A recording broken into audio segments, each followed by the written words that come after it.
आपल्या समोर ज्याने अश्वबंधवान दिलाय तो माहिष्मती नगराचा उत्तराधिकारी प्रवीर आपल्या समोर उभा. समाधान वाटतो. ज्या वार्तांच्या करणी पडली माहिष्मतीचा भावी उत्तराधिकारी प्रवीरांच्या पांडवाच्या अश्वाचं बंधन केलं आणि त्या अश्वाच्या मुक्ततेसाठी अनेक बालवीर रणांगणात उभे राहिले. तर तेच बालवीर त्या बालवीरांचे पराक्रम कुठेतरी कमी पडले आणि म्हणून अश्वाच्या मुक्ततेसाठी धनुर्धारी पार्थ पर्यंत आले. धनुर्धारी पार्थ ज्या अश्वाच्या मुक्ततेसाठी आपण इथपर्यंत आला त्या अश्वाची मुक्तता होणे नाही. आधार केलाय तुमच्या रक्षकेतवर तो प्रवीर तुमच्या समोर उभा होईल. म्हणजे पांडवांच्या अश्वाची मुक्तता आपण करणार नाही. बरं हरकत नाही. पण अश्वाची मुक्तता न करण्याचं कारण एकच. अश्वाच्या मागे तुम्ही पत्रिका रेखाटल्या आणि त्या पत्रिकेचा आवाज माझ्या ध्येयावर त्या अश्वाचं बंधन मी केलंय. चार त्या अश्वाचं बंधन केलंय. माझ्या विरश्रीनं केलंय. अर्थात अश्वाची मुक्तता होणे नाही. म्हणजे अश्वाच्या मागे जी पत्रिका रेखाटली गेली त्या पत्रिकेला अनुसरून आपण अश्वाला बंधवान केलेला आहे. होय का? मग मला सांगा विश्वाच्या ठाई अश्वाच्या मागे अशी पत्रिका रेखाटणारे आम्ही पांडव पहिले करतो नाही. मग या विश्वाच्या ठिकाणी प्रभू रामचंद्रांनी अश्वमेध यज्ञ आरंभिला. पण त्या पत्रिकेत दाती तृण घेऊन शरण या असे शब्द होते. मग ते शब्द तुमच्या पत्रिकेत का? त्याला सुद्धा कारण कोणतं? विराचे पराक्रम ढाकल्याशिवाय त्याच्यातील वीरश्री जागृत होत नाही आणि ज्यावेळी त्याची वीरश्री जागृत होते त्यावेळी तो योद्धा रणांगणात खंबीरपणे उभा राहतो. पृथ्वी पदाक्रांत करत असताना पृथ्वी दिव्यावरील पांडव करत असताना या विश्वाच्या घरी एक छत्र राज्य स्थापना पांडवाला करायचंय. मग एक छत्र राज्य स्थापन करत असताना आमच्या योग्यतेचे योद्धे कोण आहे? आमच्या बरोबरीचे योद्धे कोण आहे? जर का एखादा प्रसंग आमच्या बाबतीत निर्माण झाला असेल तर त्या प्रसंगाच्या वेळी कोणता योद्धा मला सहकार्य करू शकतो याची कल्पना करून घेण्यासाठी हे असे शब्द पत्रिकेमध्ये आपले पराक्रम ओळखा. आपल्याला आम्ही लंकारू शकतो. तिथं आमचे पराक्रम श्रेष्ठ ठरले आणि म्हणून आमचे पराक्रम श्रेष्ठ आहे. तिथं त्याला माघारी आमचे पराक्रम श्रेष्ठ आहे. पराक्रम श्रेष्ठ आहे आणि ज्यावरती तुमचे पराक्रम श्रेष्ठ आहे त्यावरती तुम्ही अश्वाला बंदिवान केलेले आहे. पण ज्याला अश्वाला बंदिवान केलं हे पांडवांचं धर्मकार्य आहे आणि या धर्मकार्याला एका संवत्सराचा अवधी ठरलेला आहे.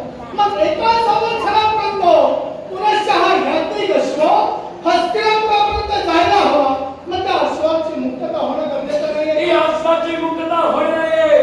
जिथं तुम्ही पत्रिका मजकूर जर बदलला तर अश्वाची मुक्तता पत्रिकेकडे तुम्ही बदलू शकता का? पत्रिकेतील भावाचा आम्ही केव्हाही बदलू शकत मग नाही. अश्वाची ज्येष्ठांच्या आज्ञेनं पत्रिकेला मजकूर रेखाटला तिथं ज्यावेळी ज्येष्ठांची आज्ञा होईल त्याच वेळी मजकूर बदलला म्हणून विचार केला जाईल. मग ज्येष्ठांवर तुम्ही प्रत्येक गोष्ट ठेवत असाल तर या विश्वाच्या ठिकाणी जिथं श्रीरामांची पत्रिका तिथं दाती तृण या शरणाचे शब्द नव्हते ते तुम्ही अहंकारापर्यंत शब्द ठेवला आणि आम्हाला दिवसण्याचं कर्तव्य केलं. पांडवांना केव्हाही अहंकार झाला नाही आणि अहंकार जेव्हा पांडवांना झाला असता तर 11 दिवसीय महाभारत युद्धात विजयाची विजयश्री पांडवांच्या कंठी केव्हाही पडली नसते. म्हणजे तेव्हा पांडव अहंकारी आहे असे शब्द मात्र तुम्ही बोलू नका. म्हणजे तुला कधी अंकार झाला नाही.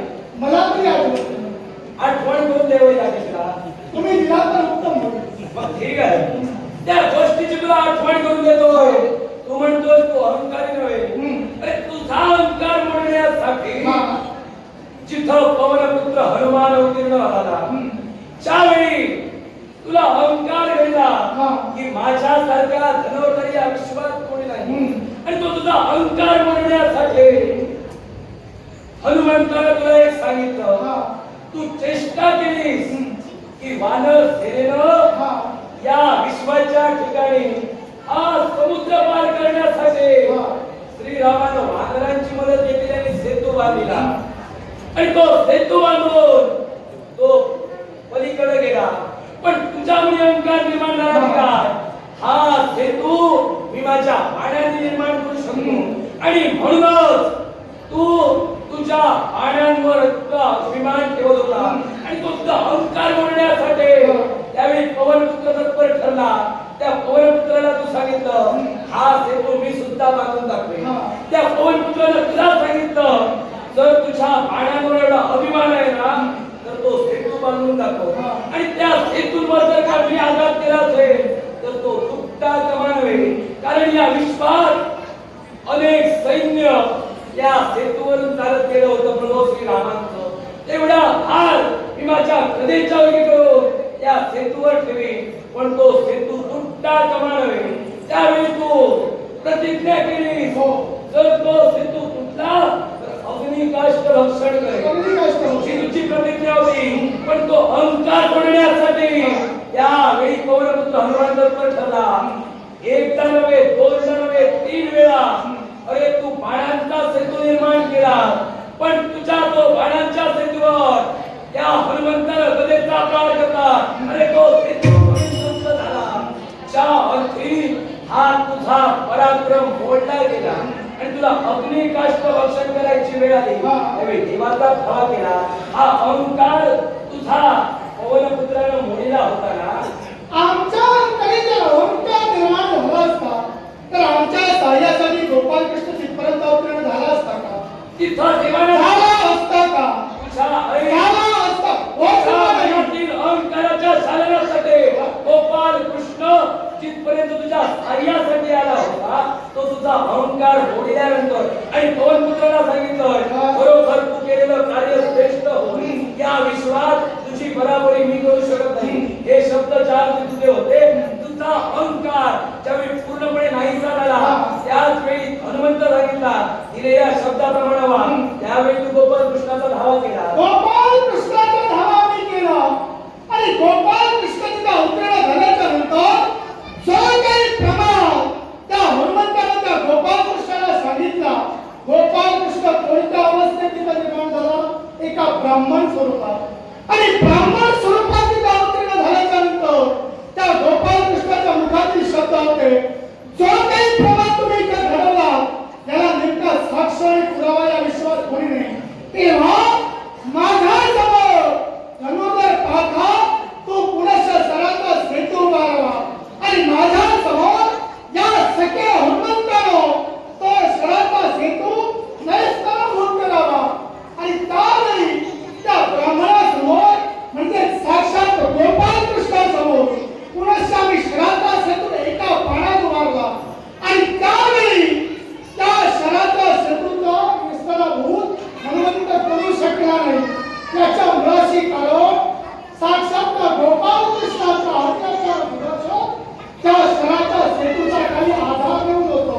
आणि त्यावेळी आम्ही पांडव करीत आहोत हे धर्म कार्य आहे आणि या धर्म कार्याला साक्षात सगळ्या हनुमंतानं सहकार्य करावं हे शब्द त्यावेळी त्या गोपाल कृष्णाच्या मुखातून बाहेर पडले.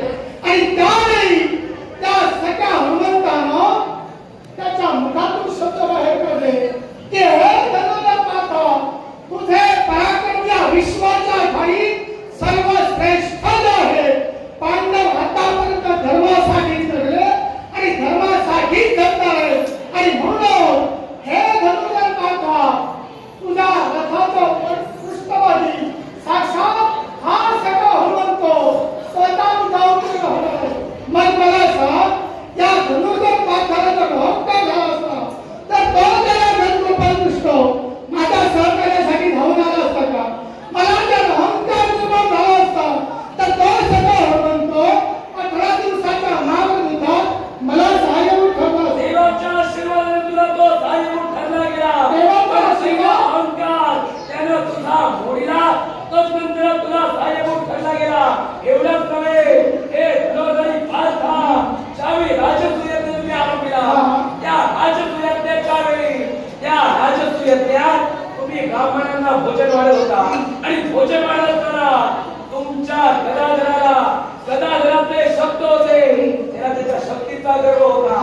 या कुणीही अन्न जास्त घेऊ नका, जेवढं लागेल तेवढं द्या, अन्यथा प्रत्येकाला झाडाला उलटा टाकून ठेवी. हे शब्द त्या गदाधराचे होते आणि त्याला तो शक्तीचा मिळालेला अहंकार मोडण्यासाठी त्याने गोपाल कृष्णानं त्याला गंधमान पर्वतावर पाठवलं होतं आणि त्या गंधमान पर्वतावर त्याचा अहंकार मोडण्यासाठी गंधमान ऋषींना प्रचार करायला सांगितलं. पण ते गंधमान ऋषी येण्यासाठी नकार देत होते, कारण त्यांच्याकडून वेळोवेळी ब्राह्मणांना अपशब्द आले होते आणि म्हणून त्यांच्या मुखाला दुर्गंधी येत होती.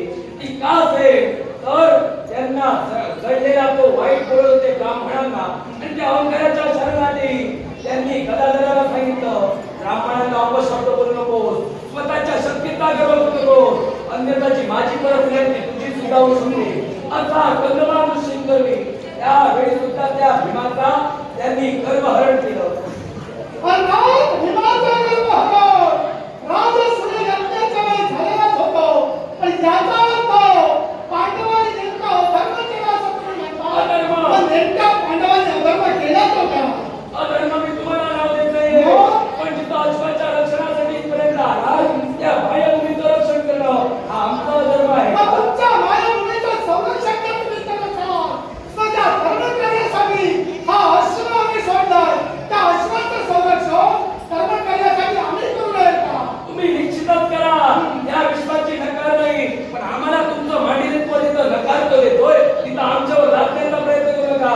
तुम्ही माघारी राहू शकता. तुम्ही जर पराक्रमी असाल तर रणांगणात पाय लावून उभे राहा आणि आम्ही जर पुण्यवान असू तर गेलेला प्रत्येक गरजाला श्री केल्याशिवाय आम्ही सुटू आणि नाही. हे जर का तुमचे शब्द असले प्रतिकार करण्यासाठी समर्थ आहे. चार दिवस शब्द वगळला, शब्द म्हणजे एकदम नवतीप्रमाणे तुमच्याबरोबर आहोत. साक्षात शस्त्र घेऊन जर तुम्ही असेल तर माईला होणार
नाही.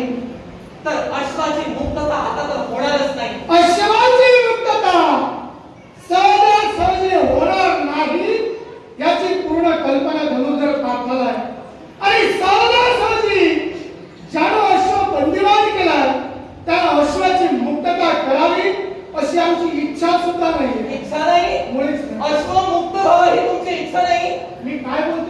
लक्षात येत नाही. मला पूर्णपणे लक्षात मी येते. काय बोललो?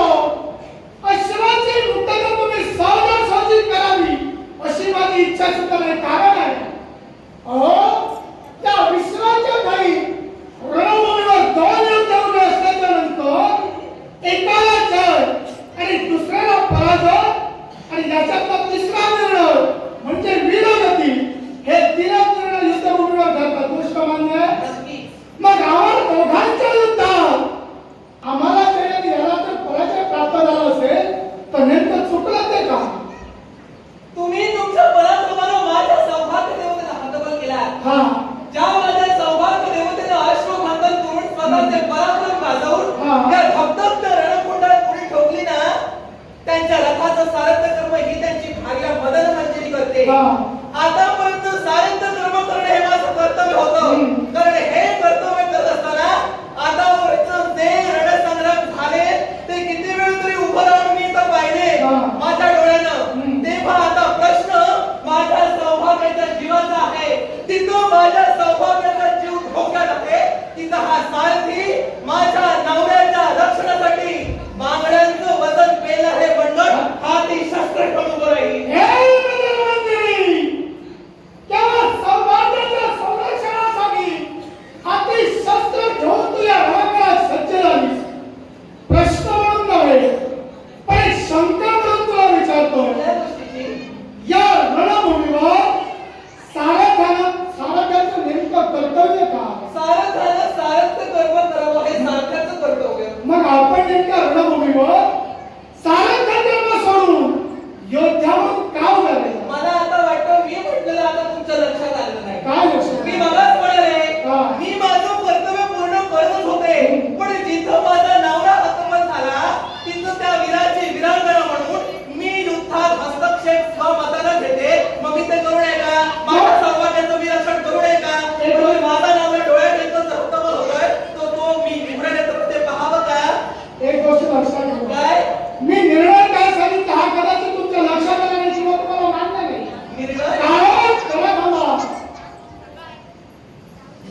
त्याला कारण आहे.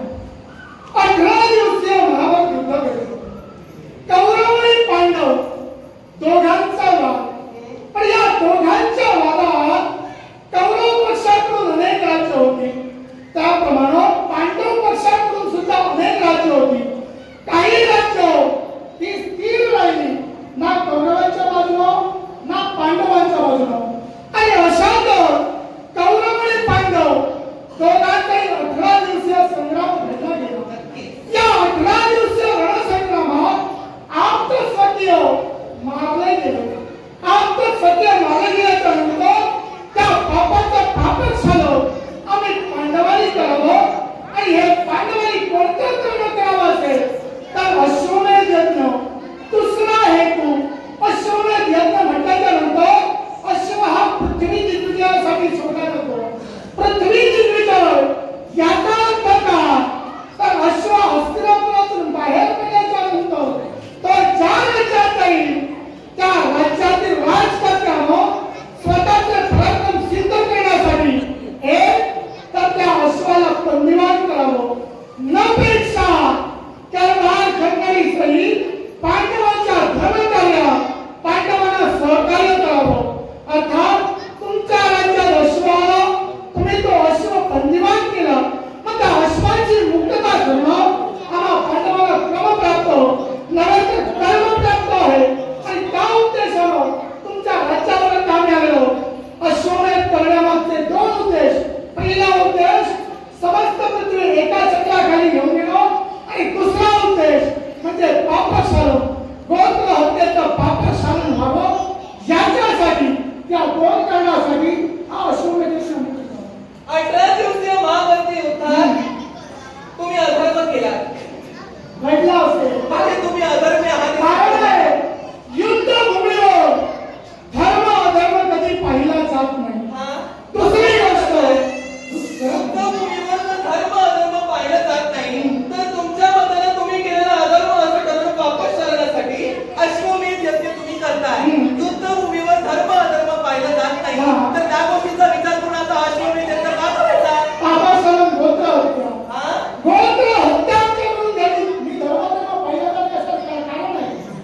पांडव हे धर्माच्याच बाजूला लढत होते, पण पांडव ज्यावेळी धर्माच्या बाजूला लढत होते त्यावेळी पांडवांना चीत करण्यासाठी वेळोवेळी क्षणोक्षणी कौरव सेनेकडून अधर्म घडला गेला, आणि त्या अधर्माला अधर्मानंच प्रत्युत्तर आम्ही पांडवांनी दिलेलं होतं. मग तुम्ही हा पृथ्वी दिग्विजय करण्यासाठी, अधर्माचं रूपांतर धर्मात करण्यासाठी, पापशालन करण्यासाठी अश्वमेध तुम्ही आरंभला.